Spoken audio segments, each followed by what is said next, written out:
अध्यक्ष महोदय, सबसे पहले मैं आज मेरे छोटे भाई मनीष सिसोदिया को इस सदन में याद करना चाहूँगा। आज ही के दिन एग्जैक्टली 1 साल पहले मनीष सिसोदिया जी को गिरफ्तार किया गया था। मेरे बगल में बैठा करते थे यहाँ पे, और बिल्कुल झूठा केस है, लेकिन हम इस वक्त उनका दुख नहीं मनाएंगे, हमें उन पे गर्व है। हम उनसे प्रेरणा लेते हैं। उन्होंने देश के लिए बहुत बड़ा काम किया है। गरीबों के बच्चों को भविष्य देने का, गरीबों के बच्चों को शिक्षा देने का, सपने देखने का, उनके सपनों को पर देने का उन्होंने काम किया है। 75 साल में जो सारी सरकारें, कोई सरकार नहीं कर पाई, वो काम उन्होंने किया है। तो जाहिर तौर पे इस दुनिया के अंदर इतिहास गवाह है कि जब जब इस किस्म के लोग आते हैं और व्यवस्था को ललकारते हैं तो उनके साथ इस तरह का अन्याय होता है। मेरी सदन से सबसे मेंबर से निवेदन है कि एक बार खड़े होकर उनको सल्यूट कर देते हैं। आप भी हो जाओ। अच्छा आदमी है मनीष सिसोदिया। Thank you.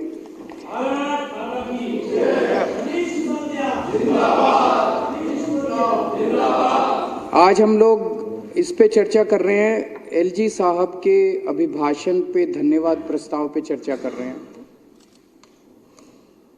हमारी आपस में मतभेद हो सकते हैं, पक्ष के विपक्ष के, लेकिन सदन जनतंत्र का मंदिर माना जाता है, इसकी मर्यादा बनाए रखना जरूरी है।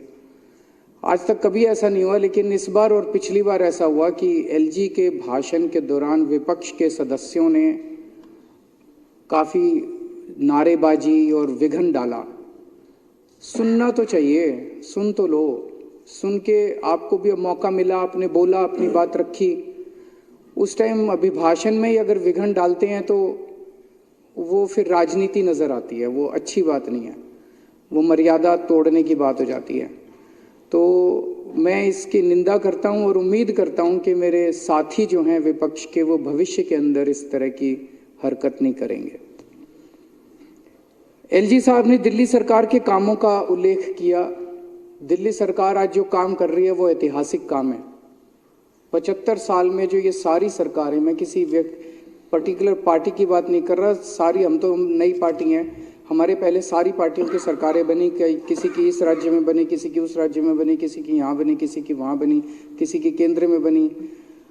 जो काम आज दिल्ली के अंदर हो रहा है वो 75 साल के अंदर नहीं हुआ, और अगर 75 साल में हो गया होता तो हमें पार्टी बनाने की जरूरत नहीं पड़ती, हमें कोई शौक नहीं था राजनीति के अंदर आने का। आज दिल्ली मॉडल की चर्चा पूरे देश के अंदर है। किसी कोने में चले जाओ, गांव के अंदर किसी कोने में चले जाओ। अभी थोड़े दिन पहले कोई आया था, एक बहुत बड़ा नेता, वो बता रहा था बिहार के गांव में आप चले जाओ, वहां भी कहते हैं यार स्कूल तो हमें दिल्ली वाले चाहिए, स्कूल तो हमें दिल्ली जैसे चाहिए। पूरे देश के अंदर आज चर्चा हो रही है। तो आज दिल्ली मॉडल, बिजली ठीक कर दी, पानी ठीक कर रहे हैं, पानी में भी काफी काम करना बाकी है। दिल्ली बिजली ठीक कर दी, स्कूल ठीक कर दिए, अस्पताल ठीक कर दिए, मोहल्ला क्लिनिक बना दिए, सड़कें ठीक कर रहे हैं, सड़कें सीवर ठीक कर रहे हैं। बहुत सारे काम आज दिल्ली के अंदर हो रहे हैं। ऐसे काम हो रहे हैं जो एक सशक्त राष्ट्र की बुनियाद रखने के लिए बहुत जरूरी हैं, जो कि 1950-1960 में हो जाने चाहिए थे। हर बच्चे को अच्छी शिक्षा मिल जानी चाहिए थी, हर व्यक्ति के लिए अच्छे इलाज का इंतजाम हो जाना चाहिए था। वो काम आज हो रहे हैं। आज दिल्ली मॉडल, आम आदमी पार्टी का दिल्ली मॉडल आज पूरे देश को एक दिशा दिखा रहा है। और ये मैं केवल कहने के लिए नहीं कह रहा, मैं 3 सेक्टर्स का जिक्र करूंगा, एजुकेशन, हेल्थ और इलेक्ट्रिसिटी। कई सारे जिक्र किए जा सकते हैं, ये 3 सेक्टर्स का मैं जिक्र करूंगा कि किस तरह से इन 3 सेक्टर्स में दिल्ली में जो काम हुए हैं उससे पूरे देश का कैसे उद्धार हो सकता है, पूरे देश का उस मॉडल से कैसे विकास हो सकता है। शिक्षा के क्षेत्र में आते हैं पहले। आज मनीष सिसोदिया जी को हम याद कर रहे हैं।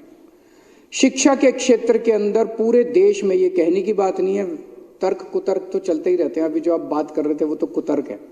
मतलब किसी भी क्लासरूम के अंदर घुस के कैमरा लेके अरे अरे देखो ये मिट्टी, देखो देखो देखो, लेकिन मोटे मोटे तौर पे सारे मानते हैं भाई अच्छा काम हो गया शिक्षा के अंदर, कि शिक्षा में अच्छा काम हुआ है। जिस तरह से जितना इन्वेस्टमेंट हमने शिक्षा में किया है, सरकारी स्कूल बहुत सारे अच्छे बन गए, बहुत शानदार सरकारी स्कूल बन गए। सबसे बड़ा इसका प्रमाण ये है कि 4 से 5 लाख बच्चों ने प्राइवेट स्कूल से नाम कटा के सरकारी स्कूल में भर्ती हुए हैं। ये कोई छोटी बात नहीं है, बहुत बड़ी बात है कि लोग अपने बच्चों को बड़े बड़े प्राइवेट स्कूलों से निकाल के सरकारी स्कूलों के अंदर भर्ती करा रहे हैं। ये बहुत बड़ी बात है। एक ज़माना ऐसा था जब लोग अपने बच्चों को सरकारी स्कूल में भेजना नहीं चाहते थे। सरकारी स्कूल में चला जाए तो साल 2 साल में नाम कटा देते थे कि टाइम खराब कर रहा है, घर बैठेगा 2 पैसे तो कमाएगा। आज अगर हमने दिल्ली के अंदर गरीबों के बच्चों को इतनी अच्छी शिक्षा दे दी तो पूरे देश में भी दे सकते हैं। पूरे देश में आज क्या मॉडल चल रहा है? गुजरात के अंदर पिछले कुछ सालों में 6000 सरकारी स्कूल बंद कर दिए गए। आसाम के अंदर कोविड के बाद 4500 सरकारी स्कूल बंद कर दिए गए। ऐसा नहीं कि वहां पे पॉपुलेशन कम हो गई है, पॉपुलेशन तो बढ़ रही है, गरीब भी बढ़ रहे हैं, पॉपुलेशन भी बढ़ रही है। और स्कूल खोलने की जरूरत थी, और स्कूल खोलने की बजाय अगर 6000 स्कूल इधर, बाकी का मेरे पास डेटा नहीं है, हर राज्य के अंदर यही चल रहा है, सरकारी स्कूल बंद किए जा रहे हैं। क्यों? इसका क्या मतलब है? इसका मतलब यह है सरकारी स्कूल बंद कर करके आपके बच्चों को फोर्स किया जा रहा है कि प्राइवेट में भेजो। एक तरह से शिक्षा के प्राइवेटाइजेशन की ओर पूरा देश चल रहा है, दिल्ली छोड़ के। जबरदस्ती की जा रही है, गरीब आदमी को जबरदस्ती की जा रही है कि अपने बच्चे को प्राइवेट में भेज। अब सरकारी स्कूल नहीं होंगे, ना टीचर है वहां पे, ना पढ़ाई है वहां पे। 350 स्कूल बताते हैं वहां पे ऐसे हैं जिसमें 1 क्लासरूम है। गुजरात के अंदर 1 क्लासरूम में पहली, दूसरी, तीसरी, चौथी, 5वीं सारे बच्चे एक ही क्लासरूम। दिल्ली में ऐसा नहीं है। दिल्ली में अच्छे क्लासरूम है, अच्छे डेस्क है, स्मार्ट क्लासरूम है, बहुत अच्छे स्कूल हैं। तो आज ऐसी हालत है, एक तरह से पूरा देश के अंदर मॉडल अब ये है कि प्राइवेटाइजेशन के दौर की तरफ धकेला जा रहा है। बच्चों को फोर्स किया जा रहा है, गरीबों को फोर्स किया जा रहा है कि अपने बच्चों को सरकारी स्कूल अब बंद करेंगे, बच्चों को प्राइवेट स्कूल में भेजो। ऐसे में दिल्ली एक उदाहरण है, दिल्ली एक मॉडल दिखाती है। अध्यक्ष महोदय, मैंने कैलकुलेशन करी है, हमने दिल्ली में जितने शानदार स्कूल बनाए, देश में 10 लाख सरकारी स्कूल हैं जिनमें 17 करोड़ बच्चे पढ़ते हैं। 5 लाख करोड़ रुपए के अंदर देश के सारे सरकारी स्कूल शानदार बनाए जा सकते हैं। मात्र 5 लाख करोड़ के अंदर 5 लाख करोड़ रुपए केंद्र सरकार के लिए कुछ नहीं होते। 2 साल, 3 साल, 4 साल, 5 साल, मान लो 1-1 लाख करोड़ रुपए भी हर साल खर्च करोगे तो 5 साल के अंदर 1-1 लाख करोड़, और आधा अगर आप कह दो भाई राज्य सरकार देगी, आधा हम देंगे, तो 2.5 लाख करोड़ रुपए लगेंगे केंद्र सरकार के। 5 लाख, मात्र 5 लाख करोड़ रुपए के अंदर में हम इस देश के हर बच्चे को, 17 करोड़ बच्चों को हम अच्छी शिक्षा दे सकते हैं, उनको अच्छा भविष्य दे सकते हैं। और 5 साल में अगर हमने अपने बच्चों को अच्छी शिक्षा दे दी, इस देश से गरीबी दूर हो जाएगी। गरीबी को दूर करने का, इस देश से गरीबी खत्म करने का मैं एक रामबाण तरीका दे रहा हूं। भाषण देने तो बहुत आसान है, गरीबी हटाओ फलाना, इस पार्टी ने भी बहुत भाषण दिए, उस पार्टी ने भी बहुत भाषण दिए, गरीबी दूर करने की इच्छा किसी की नहीं है। आज मैं आपको इस सदन के माध्यम से पूरे देश को एक मॉडल दे रहा हूं कि जो स्कूल हमने सरकारी स्कूल दिल्ली में बनाए, इतने अच्छे शानदार, प्राइवेट स्कूलों से भी अच्छे, बड़े बड़े नामी गिरामी प्राइवेट स्कूलों से भी अच्छे, स्विमिंग पूल वाले, लिफ्टों वाले और स्मार्ट बोर्ड वाले क्लासरूम जो हमने बनाए, मात्र 5 लाख करोड़ रुपए के अंदर गांव-गांव के अंदर शानदार सरकारी स्कूल बनाए जा सकते हैं। दूसरी चीज पे आते हैं, हेल्थ पे। आज दिल्ली के हर व्यक्ति को हम लोगों ने मुफ्त इलाज कर दिया कि आपका इलाज मुफ्त होगा,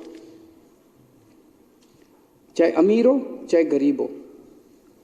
सरकारी अस्पताल अच्छे कर दिए, जगह जगह मोहल्ला क्लिनिक खोल दिए। मुझे ये बात कहते हुए बड़ा दुख है कि इनकी पार्टी ने उन अस्पतालों का बेड़ा गर्क करने में कोई कसर नहीं छोड़ी। पिछले 2 साल के अंदर, पिछले 2 साल में जिस तरह से एलजी साहब ने अधिकारियों के माध्यम से दवाइयां बंद कर दी, टेस्ट बंद, लड़ के मैंने उसको दोबारा चालू कराया, लड़ के दोबारा। ये अच्छी बात नहीं है, ये अच्छी बात नहीं है। शिक्षा जिस आदमी ने ठीक करी उसको पकड़ के जेल में डाल दिया, हेल्थ जिसने ठीक करी उसको पकड़ के जेल में डाल दिया। फिर भी जब अस्पताल चल रहे थे तो उनकी पकड़ के डॉक्टरों की भर्ती, जो खिड़की के ऊपर आदमी बैठता है एमटीएस कहते हैं, डेटा एंट्री ऑपरेटर कहते हैं, डेटा एंट्री ऑपरेटर एक दिन ऑर्डर पास करके सारी दिल्ली के सरकारी अस्पतालों की डेटा एंट्री ऑपरेटर हटा दिए। एक दिन तो ऐसा आया जिस दिन खिड़की पे कोई नहीं बैठा था, दवाइयों की खिड़की पे कोई नहीं, रजिस्ट्रेशन की खिड़की पे कोई, ये क्या है? और फिर इस सदन के अंदर आके इनकी हिम्मत होती है कहने की कि सरकारी अस्पताल खराब पड़े। अरे तुमने करे हैं सरकारी अस्पताल खराब। आज सरकारी अस्पताल हमने इतने लड़ के उसको व्यवस्था को हम कोशिश कर रहे हैं कि वो दुरुस्त रहे। सरकारी अस्पताल हमने शानदार कर दिए। ये लोग बार बार कहते हैं आयुष्मान भारत, आयुष्मान भारत, आयुष्मान भारत। आयुष्मान भारत क्या है? आयुष्मान भारत सबसे बड़ा स्कैम है, स्कैंडल है, स्कैंडल है, सबसे बड़ा स्कैंडल है आयुष्मान भारत। आयुष्मान भारत क्या कहता है? आयुष्मान भारत में ये कहते हैं भाई तेरे को एक कार्ड देंगे, इंश्योरेंस कार्ड। वो कार्ड लेके आप किसी भी अस्पताल में चले जाओ, आपके परिवार का एक परिवार का साल में 5 लाख रुपए का इलाज मुफ्त होगा। इलाज भी कब? जब उसका हॉस्पिटलाइजेशन होगा। उसको खांसी है, बुखार है, रोज की रोजमर्रा की दवाइयां वो नहीं मिलेंगी, दवाइयां नहीं मिलेंगी, टेस्ट नहीं होंगे डेली का। अगर बाई चांस कोई बड़ी बीमारी हुई और तेरे को अस्पताल के अंदर एडमिट होना पड़ा तो तेरे परिवार का साल का 5 लाख रुपए का खर्चा मुफ्त है। इंश्योरेंस, अब वो इंश्योरेंस लेके क्या करे? उत्तराखंड में चले जाओ आप, कहीं अस्पताल नहीं, 50-50 कोस दूर लोग अपनी खटिया के ऊपर वो डंडी सिस्टम क्या कहते हैं उसको, वो लेके जाते हैं। वो वहां पे एक लोकल टर्म है। वो अस्पताल तो बनाएंगे नहीं, कार्ड दे दिया, कार्ड लेके लोग क्या करें? कार्ड लेके कहां जाएं इलाज कराने के लिए? अरे अस्पताल तो बनाओ पहले। अस्पताल नहीं बनाओगे, कुछ नहीं बनाओगे तो बेसिकली ये पूरा का पूरा सिस्टम भी प्राइवेटाइजेशन के दौर की तरफ है। सरकारी अस्पताल बंद करते जा रहे हैं, एक कार्ड पकड़ा दिया कि प्राइवेट में जाके अस्पताल में इलाज करा लो। आयुष्मान भारत दूसरा, उसमें यह लिखा हुआ है कि केवल ऐसे लोगों को मिलेगा जिनकी पारिवारिक आय साल की 2.5 लाख रुपए से कम है। 2.5 लाख रुपए मतलब 20,000 रुपए, 20,000 के लगभग तो दिल्ली में मिनिमम वेज है। 20,000, जिसके 30,000 रुपए हो गए वो इलाज करा सकता है। आज इतना महंगा इलाज हो रहा है, वो इलाज करा सकता है। 30,000 रुपए, 40,000 रुपए, क्या 50,000 रुपए वाला भी अगर एक हार्ट अटैक हो जाए इलाज नहीं करा सकता अपना। कह रहे हैं आयुष्मान भारत, उस पे 5 लाख की लिमिट। दिल्ली के अंदर का जो मॉडल है, मैं पहले आयुष्मान भारत बताया, उसमें यह भी लिखा है सरकारी अस्पतालों को पैसे लेने पर। दिल्ली में हमने सारे सरकारी अस्पतालों में सारा कुछ फ्री कर रखा है, सब कुछ मुफ्त है। इसमें आयुष्मान भारत में कंपलसरी है, हमारे पीछे पड़े हैं इसको लागू करो कि सरकारी अस्पतालों के अंदर भी हर सेवा के पैसे लेने पड़ेंगे आपको। हर चीज के पैसे लेगा सरकारी अस्पताल। फिर उस आदमी के ऊपर है वो सरकारी में जाए कि प्राइवेट में जाए, जहां जाएगा उसको 5 लाख रुपए तक का, सरकारी में भी 5 लाख तक का फ्री मिलेगा, प्राइवेट में भी। अरे हमने तो सारा ही फ्री कर दिया सरकारी के अंदर, हम 5 लाख की लिमिट क्यों लगाएं? हम 5 लाख की लिमिट क्यों लगाएं? आप कहते हो कि सरकारी अस्पताल में पहली बात तो हम पैसे लेंगे, ब्लड टेस्ट लेंगे तो पैसे लेंगे, दवाई लेंगे तो पैसे लेंगे, डॉक्टर जो बैठा है उसकी जो कंसल्टेंसी चार्ज लेंगे, और वो 5 लाख रुपए तक। हमने तो सब कुछ फ्री कर दिया, सारों का फ्री कर दिया। ये कहते हैं 2.5 लाख रुपए की इनकम वालों को देंगे, हमने तो सारे अमीर गरीब सबका फ्री कर दिया। तो तुम्हारी आयुष्मान भारत अच्छी है, हमारी केजरीवाल मॉडल अच्छा है।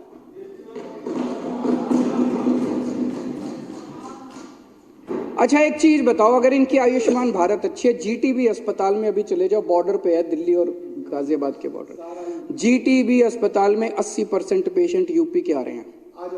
यूपी के अंदर तो आयुष्मान भारत लागू है पिछले 4 साल से, फिर यूपी वाले इधर क्यों आ रहे हैं इलाज कराने के लिए?